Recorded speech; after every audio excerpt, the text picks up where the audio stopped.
precious natural beauty. Here, human settlement and development have not yet overrun the living fabric of nature. The challenge of living balanced within nature is still possible.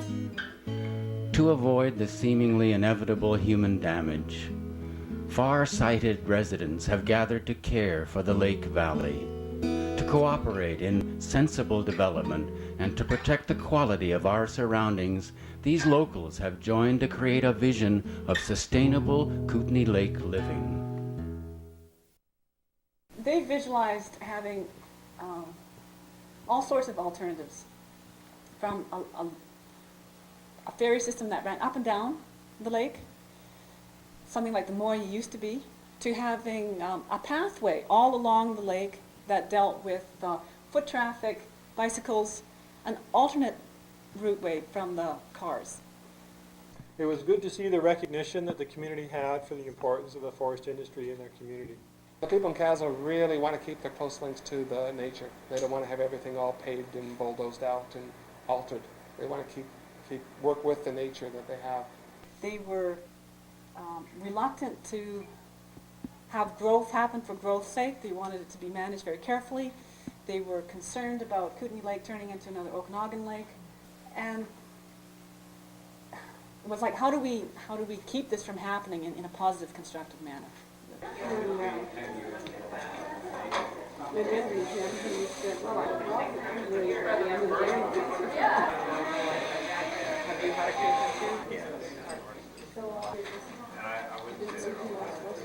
My name is Peter Duryea. I'm a resident of the East Shore in Grey Creek and one of the helpers that has helped with the co-design process.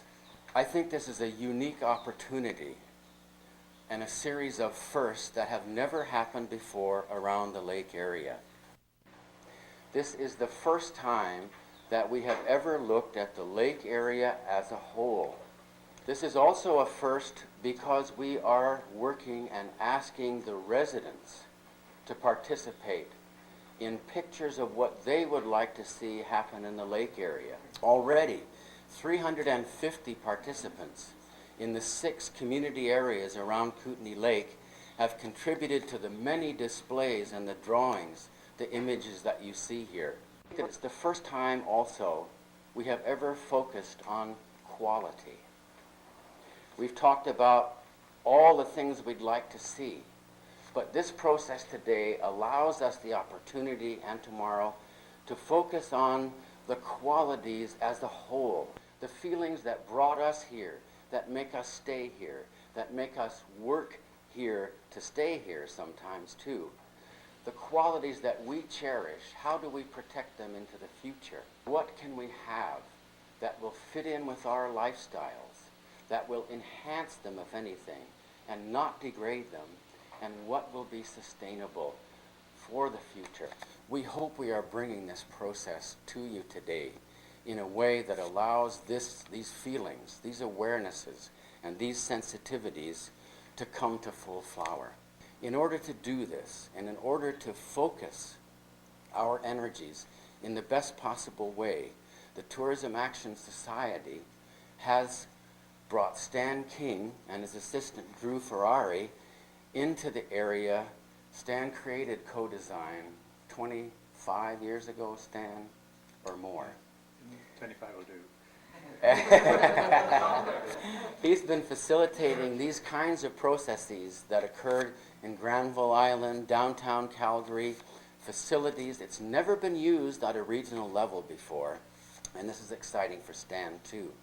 He was speaking about it on CBC Radio this morning, and I'm sure you'll enjoy his company.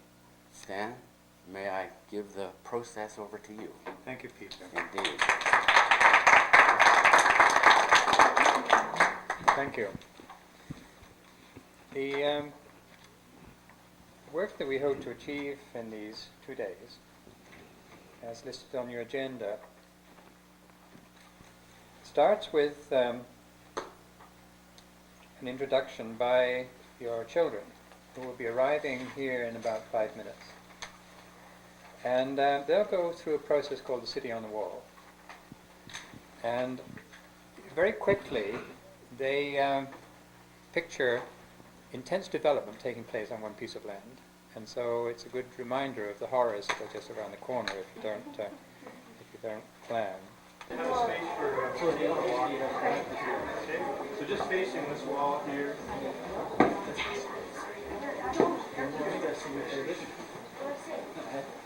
Okay? Shorter people in the front, taller people in the back. Glad you could come. We're taking a look at the future of the region, and we'd like you to join in that. Yeah. Fishes, Fishes, animals, Animals. no roads. We don't need roads. We can walk.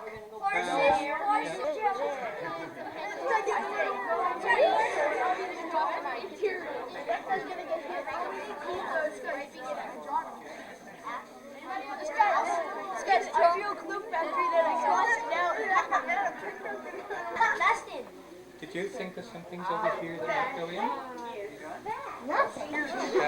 The thing is that this shows that it's great fun to do this kind of thing. I think I know the answer to the first one. Would you want to live here? For me, during the last year and a half, it's been really kind of a once-in-a-lifetime experience for me.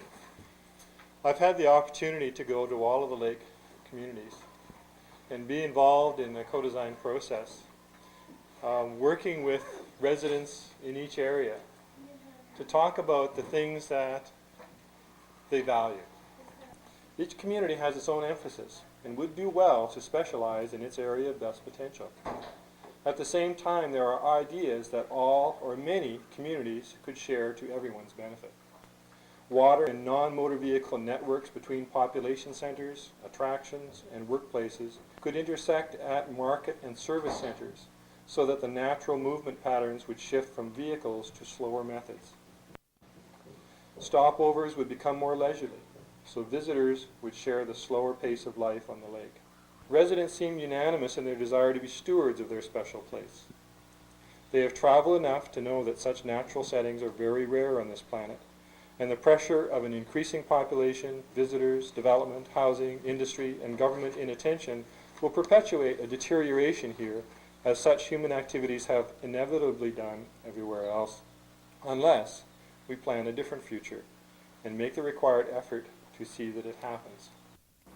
The East Shore community had something that was a little bit different from other communities in some respects. We had a very high level, proportionately in the population, a very high level of participation. We had a series of kitchen meetings, over 20 of them, attended by anywhere from 4 to 8 people.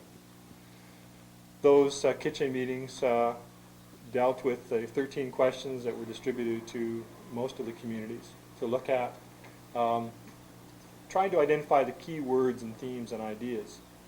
When we came to the workshop itself, we did a mind mapping experience where we brought together the key words that people came up with in the kitchen meetings and put them on a very large sheet of paper along the wall and used those key words to identify the themes that people wanted to work with.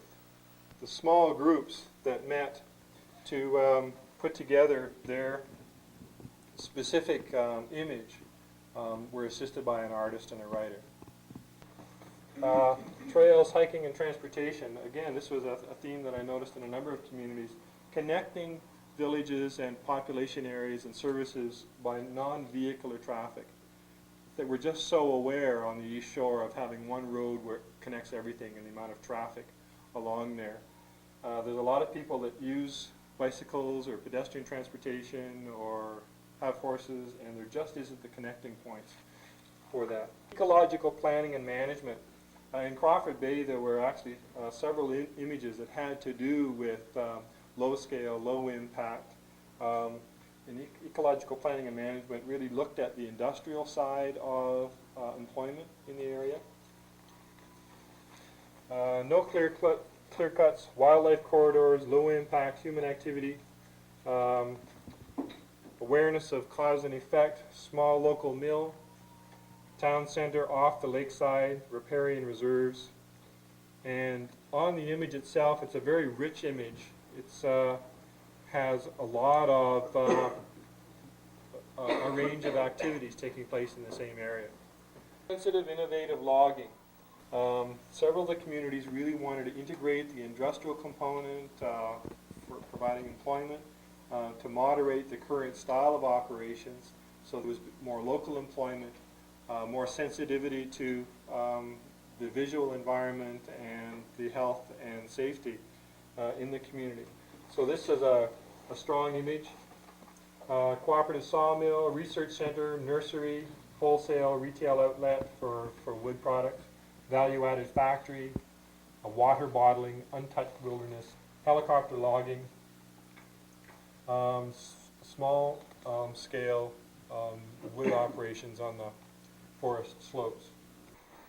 There's two images here on ecotourism, learning experiences, driving lessons and more pullouts for RVs, stiff penalties for littering, better farmers markets, recycling center, banned sea-doos from the lake, trails with overnight hiking and ski cabins, bicycle trail beside the road and horseback trails, restrictions on hunting, a village square with a good place to eat, commercial kitchens making cheese, baking, mini French village. Again, the scale is what's critical. This is a very well-received image. Ecotourism local control is boards listing local tours, guides, classes, exhibits, auditorium, interpretive trails, nature trail, indigenous plants, the arts center, down at the ferry terminal at Kootenay Bay, a place for performance, for craft sales, market stalls, vegetables, performing arts center. Quite a popular idea.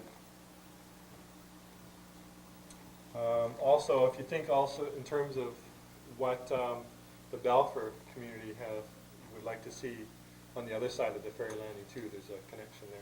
Nelson Co-Design Workshop, it was one workshop held on the 27th of November with really strong participation. There were about 75 people who came and stayed for the whole day, came quite intently involved with designing some features for Nelson's waterfront. One thing that we did is we looked at the waterfront, as one can with waterfront, especially in Nelson, as a line going from west to east, so that these concepts, in a sense, are not mutually exclusive. Rather, they are seen as there being different activities as we move along the waterfront. So it was acknowledged that there would be space that would be less developed and left more in the same state that it's in right now, and other areas along the waterfront that were quite amenable to development, and that people felt that there was quite consensus around having those developed. This is a very popular image. It's the concept of some kind of public walkway and bikeway. It would be going right as close to the lakefront as it could. There would be a separation from the airfield, but also from other waterfront activities that would be behind it by some kinds of shrubs and low plants. Again, that there would be spots along the walkway where you could stop, so that there would be benches, picnic tables, and so that other low-scale activities could take place at different points along the walkway. Moving slightly east, again at the Cottonwood Creek area, would be a potential Japanese garden. Through the co-design process, one potential site for that Japanese garden emerged, and that would be, again, in the low-impact area of the waterfront, in a habitat that would be suitable for wildlife viewing and so on. People liked the concept of a boardwalk and shops, and they were concerned that the winds might be too high for a marina over in that area. Okay, so moving along further east, this would be in the location of the present Lakeside Park. And the concept here is for an amphitheater and boathouse, tea house. And the idea with the amphitheater was to utilize this small bay and have an already, it's sort of a man-made hill that forms a semicircle. And we would have performing arts events there. It would be possible to have a floating stage moored and butted to the land, was the concept here. And approximately 200 to 400 people, it was thought, could fit in the bowl. The tea house, boat house. The idea is to have a tea house where you can go in and have tea, and there would be a boat house underneath it where the rowing club could store boats and other people could store boats as well. There would be some kind of boat rental. It would have to be a winter weatherproof structure with glass surrounding the tea house, so it would have a lovely view. Multi-purpose conference center, marina, hotel with parking. They want it to blend into the environment. In this one, they thought it could be tiered to slope with the land, so it would be higher at the back and giving great views from the hotel rooms. Out of all of that you mentioned, are there any that you could regard as being of interest to the region? And we will list those, and then they could become topics for discussion this afternoon. One of the things that come through for me here probably is small is beautiful. Creston is sort of a gateway coming from the South United States and in from Cranbrook into this area. We want to focus on people. People as groups, not age groups. We're all sort of children, adults, seniors. National park setting. They talked much about that at the meeting.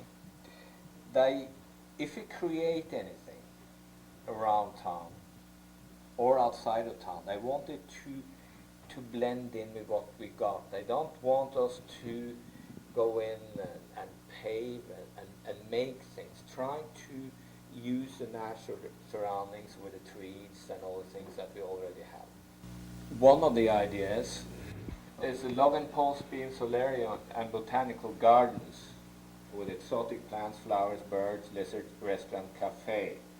Agri Center, approximately 15 acres, near the highway. Includes indoor arena, outdoor rodeo arena, paddock, barn, racetrack, gift shop, clubhouse, dressing rooms, washrooms, facilities. Ample parking, outdoor track, indoor arena for equestrian shows. Seating capacity of 1,500. The indoor arena to 2,500. Wheelchair accessibility to all facilities. Underground public access for parking. Barn would have staples for public viewing and children's activity center. They talked about the biosystem products, sawdust and wood chip burner to dry chicken manure for fertilizer and produce methane gas to heat the greenhouses for exotic fruit and flowers. And over here we go into the small industry again. Dairy, milk products and fancy cheeses. Fruit processing, fruit drying, fruit leather, candies, canning, juice, jams and jellies, chutneys, apple cider, vegetables canning, pickling, asparagus, herbs, dried, fresh and vinegars, greenhouse growing exotic fruits, mushroom in Quonset huts, and research lab, organic strain improvements. There are different visions out there for each town, and I think the next stage will be the people with this kind of planning to talk to the other people who are doing planning as well, and say the forestry or whatever, to make sure all of those ideas are integrated. I understand it will be presented to town council. The town is very interested in what we're doing. We have got mentioned the bikeway, walkway links and the water routes. And so if that was generally put under the heading of transportation as a topic, would that be suitable? It wasn't only just for Balfour, it was the west side of Kootenay Lake. The co-design idea was to try and reach the communities from Ainsworth, Harriet Proctor, and then the North Shore down towards Nelson. They visualized having all sorts of alternatives, from a ferry system that ran up and down the lake, something like the Moy used to be, to having a pathway all along the lake that dealt with foot traffic, bicycles, an alternate routeway from the cars. They wanted to have a local market. There were 2 or 3 done on the market. A lot of people visualize it happening at the landing, where the ferry comes in, because then you've got a captive, Very captive. very, very captive audience. The idea of a community plaza or some finding a village was exciting for a lot of people. They wanted to have the idea of a central plaza where you had meeting places, greenery around it, encouraged walking. There was also discussion about somehow zoning the lake shore so that it wasn't an endless row of houses, but that there were green belts. It was recognized that, you know, so many miles outside of a village was as far as the houses could go, and then there would be a recognized green belt. A lot of this is happening in Balfour, but the whole idea of having a place where you could compost, a big compost bin, and somehow a recycling depot and sewage treatment plant. People were hoping to be able to achieve this to keep the lake clean without having, you know, astronomical taxes. That seemed to be one of the key common features in terms of original level, like Stan was talking about, that was a concern for most people who attended, was keeping Kootenay Lake clean. The whole idea that Kootenay Lake is the center of our being, and that it's something that we all share, and we need to keep the hillsides forested so that the water that goes into the lake is high quality. One theme expressed by many people was that they were reluctant to have growth happen for growth's sake. They wanted it to be managed very carefully, concerned about Kootenay Lake turning into another Okanagan Lake, and it was like, how do we keep this from happening in a positive, constructive manner? Some of the most beautiful pictures came from the workshop in Lardo. And I don't know what explains that. Lardo Valley was the second workshop that was held February 27th, 1993 in the Lardo Valley Community Center. This one, mixed forest. The forest will be of uneven age, have many species, have many areas of activity and non-activity. Divisioned here are Christmas tree farms, a local water-powered sawmill, honey production, maple syrup production, sheep raising, shepherd dog training, logs being hauled by truck and horse. And it's a very rich image showing a lot of different activities in the valley. Small sawmill operation, there's sheep grazing, looks like a tree farm or something agricultural, fruit picking, bees, beehives. This looks like it might be silviculture. Small cuts on the mountains. Lardo Industrial Park.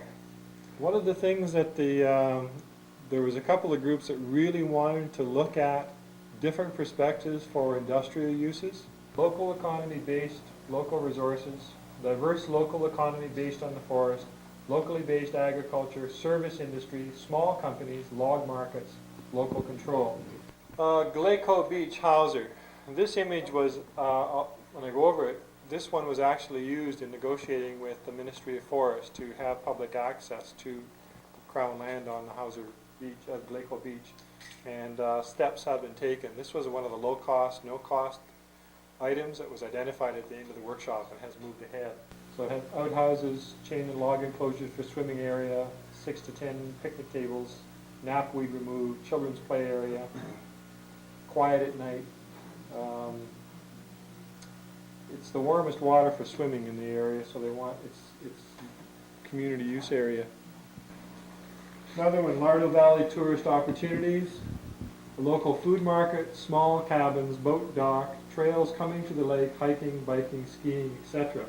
Basically, what we did, I'd say of the 20 drawings that were done, probably 12 of them were done along the Castle waterfront. Is anybody here familiar with Castle? Is anybody not quite sure? So, okay. Now this may have some relevance to other municipalities that might be on the water. We wanted to have a combination, again, of very rural, pastoral, park-like waterfront, and we also wanted to have some places that were very urban. Okay, now what we got to the old Federal Wharf that goes in to the water, and there's nothing on it right now. It was paved and it's kind of just separated there. We were thinking, what a great way of kind of, as the town kind of grows, rather than spilling over into the residential area or along the highway or somewhere else, let's reconnect with the waterfront, which was the reason for having the town in the first place as a transshipment point. So let's build maybe a little restaurant or a little museum or a little ship's January or gifts or whatever along there and have a place where you can have some tables and benches and things like that. And then, of course, when the stern wheeler comes in, the people can unload and go whatever. Bicycle paths and the pedestrian paths along the lake as an alternate to the vehicular traffic. Tour boat that would go from town to town and go right into the docks and go out. And then wherever you have maybe bed and breakfasts or places, people could go by horse-drawn carriage or any sort of thing, trying to recreate the total turn of the century, the last century experience. This is an idea that could be done anywhere. This is something I think regionally here. This is anywhere along the lake, small scale bed and breakfast type cottages. People come by boat maybe, or maybe by car, and they just stay there and participate in things like kayaking, canoeing, etc. Nothing big, no big resort development is what the people generally wanted. Again, stay within Vimy Park along there. The idea of using it for what they call art in the park. The people in Castle really want to keep their close links to the nature. They don't want to have everything all paved and bulldozed out and altered.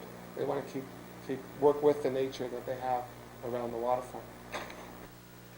Seeing all of them together in a short while like this shows that there is a great intensity and a great variety of energy looking at the future. So it is a great resource, and I would say a great reason for optimism that you will achieve what you see as a desirable future. So, Drew, I wonder if I could ask you to come on now. Because, as Dan mentioned, we only have 5 artists here today, we've had to somehow distill all of the last 3 or 4 hours of presentations into 5 categories, so that just gives us a little bit more to focus on. So as the presentations have been going on, I've been making some notes and trying to extract what particular features are regional in nature, so that because you come from all over the region, we need to explore them together. So first of all is developing local themes, local thematic development.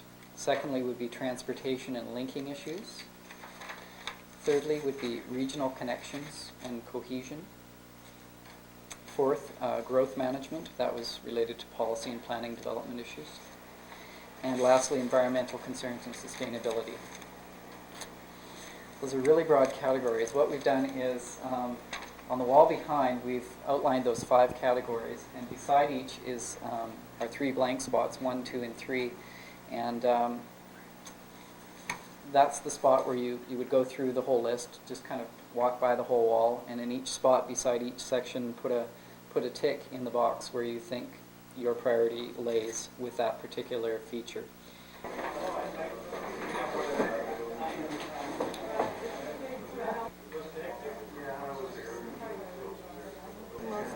Oh, no, it's okay. I mean, it's really, we could be spending here for an hour. Back when I was talking to the other lady. 30 after you sign these sheets. So you can put the wall and get your head clear before we start to do this. Regional connections or cohesion issues.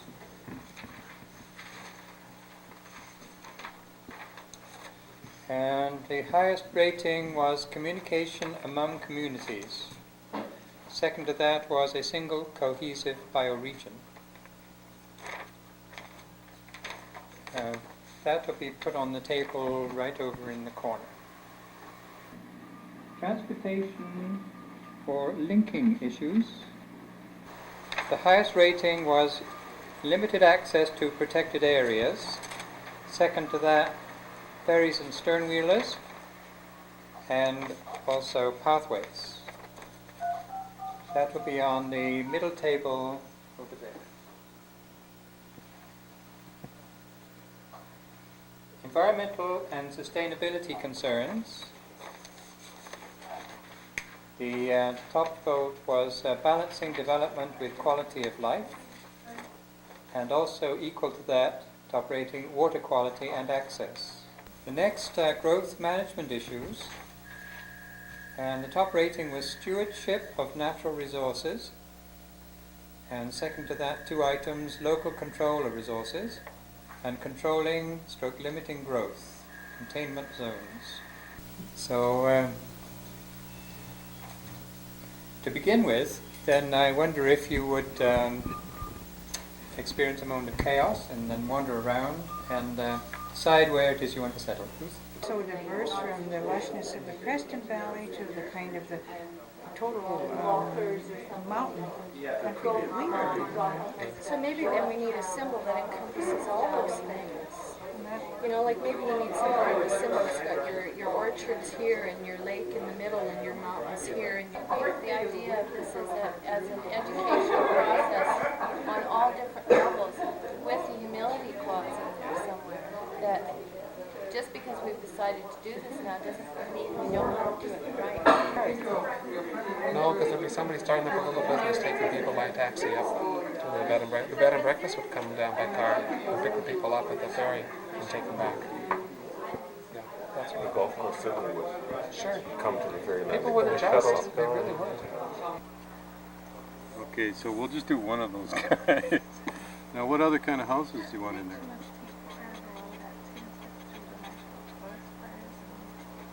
True.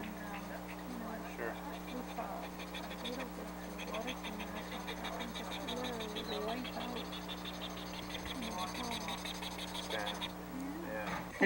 That's a lollipop. Lollipop trees, yeah. I'd draw trees that way. Stick people. Looks like scribbles now, when I finished. That's Trails good. in between them, hiking trails, is that? It's actually in there, believe it or not. I'm doing a terrible job of being a writer, though.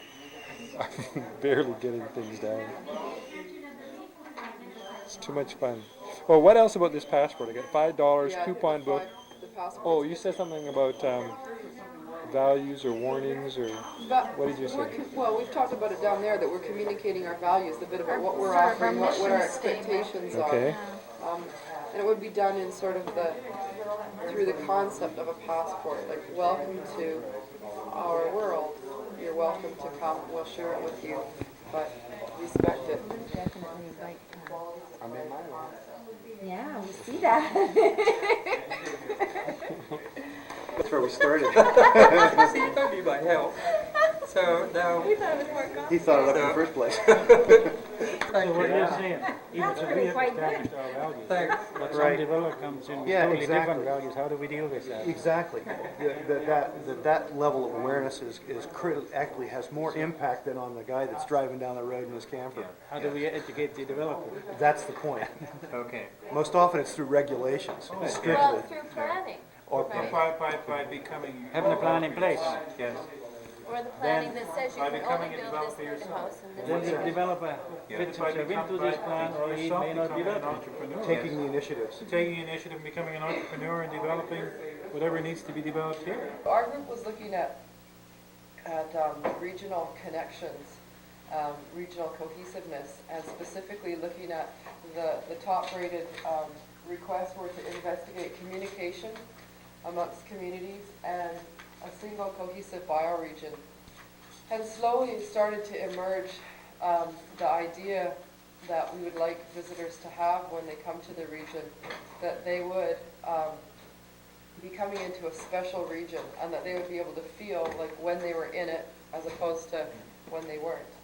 And in a sense, it was almost like coming into a new country. And there would be, we sort of envisioned some concept of gateways, which would be entry points into this special region. Over time, as we just started to brainstorm this idea, it evolved into what you'll see here. The concept of Kootenay Lake Bioregional Park, which would be like just a self-declared living park. It's where we live, it's where we work, but all the discussions that were taking place yesterday led us to believe that people value first and foremost some very important quality of life attributes and values that are basically like we want to keep things clean and relatively quiet, and we want people to respect the environment when they're here, want them to respect our way of life. And so we can put that out to people and actually offer it as kind of a wonderful thing for them to come and experience with us. But a park that maybe didn't follow national and provincial park guidelines in a narrow sense, but was a park in which people were living, earning a livelihood, whether it was through tourism or logging or mining or cottage industry or agriculture, that the attitude that we had that we were living in a park and stewardship, respect for the land, and that we wanted to provide an opportunity for one place on the planet where we were really trying to treat it with the highest of respect.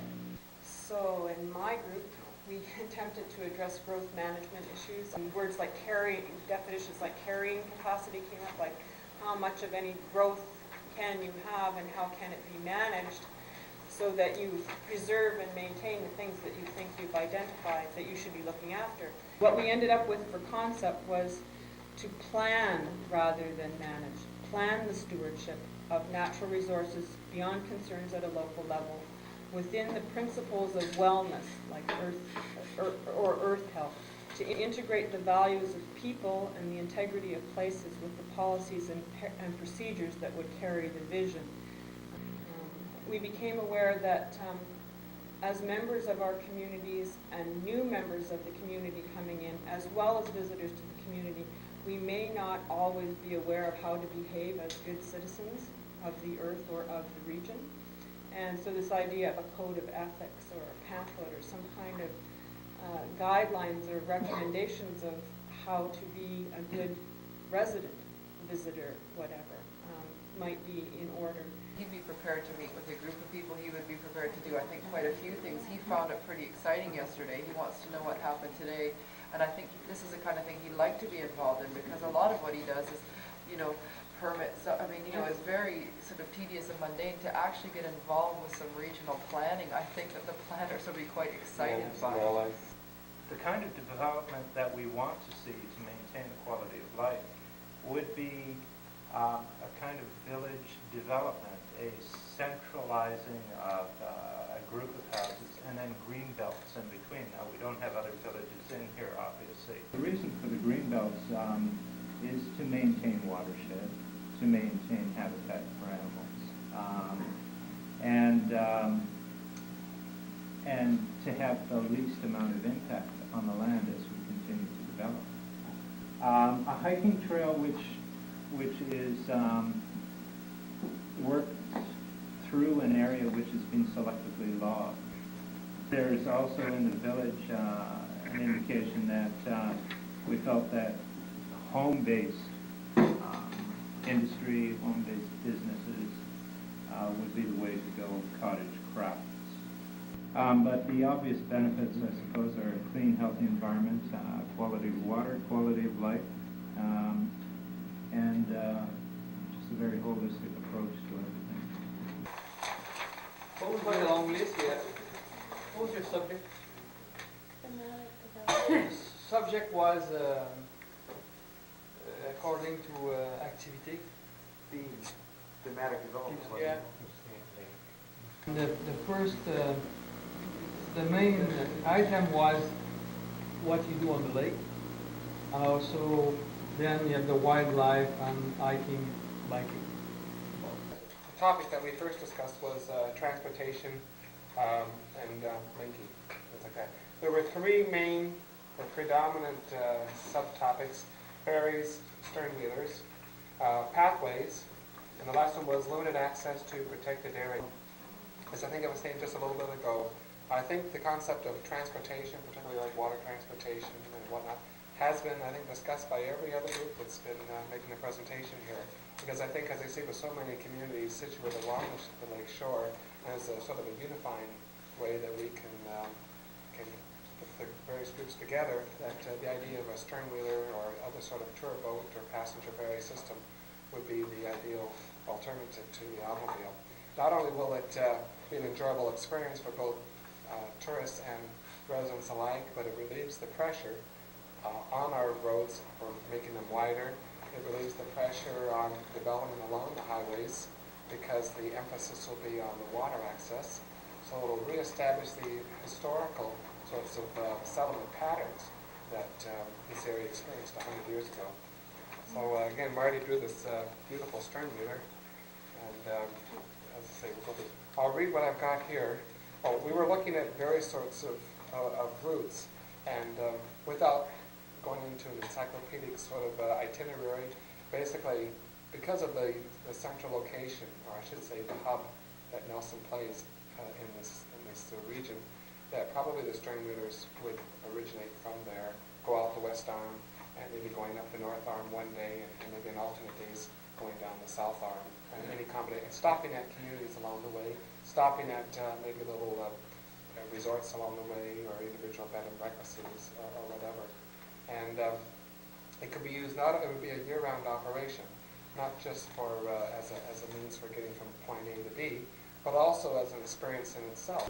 To just go on with the boats, the other concept was in terms of the railroad. We have the railroad running just within the Kootenay Lake area, of course, from Creston over to Nelson. And wouldn't it be great if we could either rent or lease times of the day or times of the year that we could run a Kootenay Lake historical train on that. Their other consideration was pathways. And pathways, we thought, okay, well, we want pathways along the highways that goes along the lake. We want to have them separate from the vehicular traffic. And there was a discussion of we'd like to have access to the beaches wherever there is public access, but we don't know about. What we've kind of encapsulated here is to show the road, to show a separate path. In some cases, the path may very well be on the lakeside. And at these sort of places where you turn out, you have a place to park your car, bicycle places because the bicycle paths as well, and then just a pedestrian path that goes down to the beach. Did I see something somewhere about a network of paths?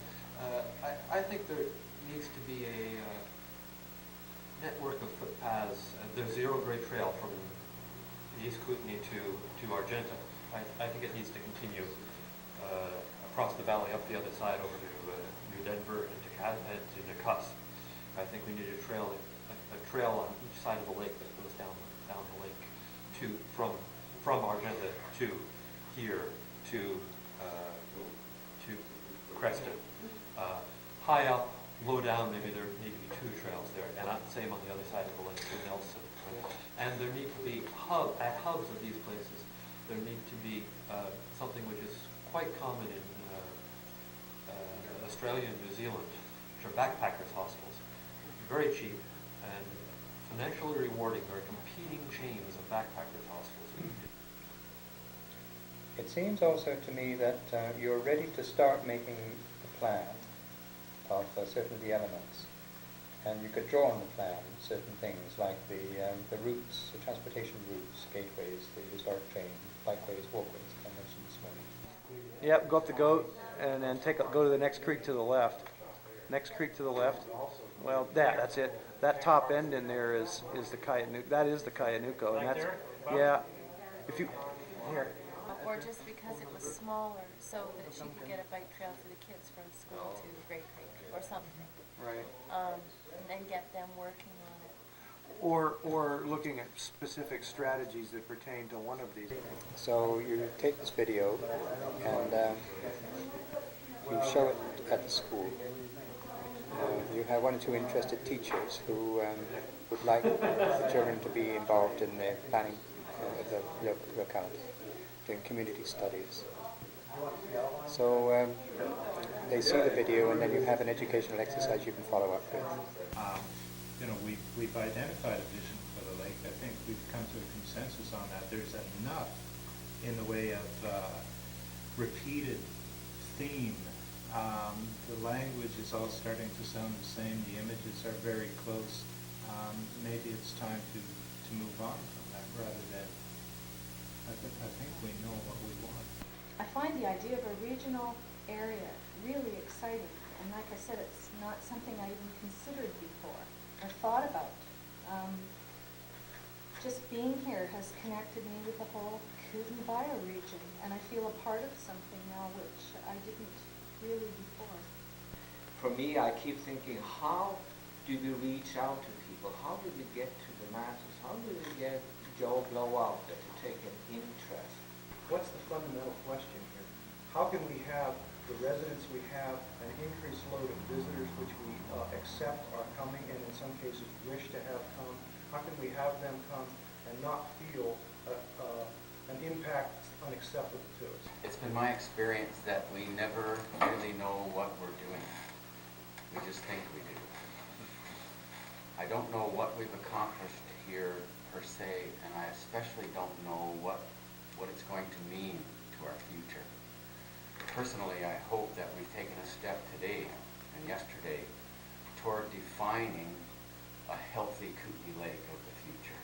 It is really my hope and desire that this process doesn't end here, that this group and others keep on meeting, joining in some way to make this happen. If you ever wanted to come up with a concept of what you would like to do to develop the potential around the lake in the future, I think you've got the makings of a fine group right here, and I would just like to see it carry on.